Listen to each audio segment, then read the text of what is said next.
Hey guys, I just wanted to give everybody an update on the pool house. There's the pool, got a few leaves in it, looks really good though. Give everybody an update on the pool house. We went ahead and had the concrete poured.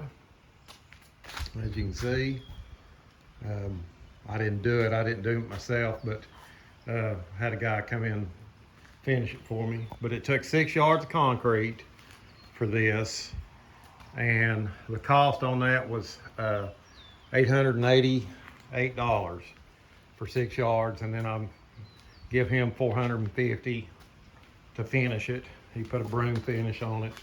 Turned out pretty slick. I just got some plywood up there, screwed against the wall just to get it off the ground. I had everything piled up in here. So when we're getting started back on the pool house, there's going to be a lot of projects going on in here, you know, furniture and finishing it up and everything, putting the outdoor kitchen in. I just wanted to point it out to everybody. Like I said, back on the pool house, concrete, done a good job. I had another $1,300 and something dollars in it, so add that to the totals. But can't wait to get started back on it. So quick shot of the pool. Like I said, we got some leaves down there on the bottom. I got a few tiles that fell off.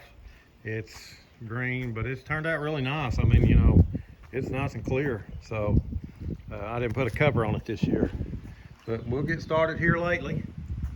And got the concrete on the pool house. So I don't know if anybody can see this. The pay phone, it's not hooked up. We just got it hung up there. So anyway, update on the pool house and cinder block in-ground swimming pool. All right guys, see you later.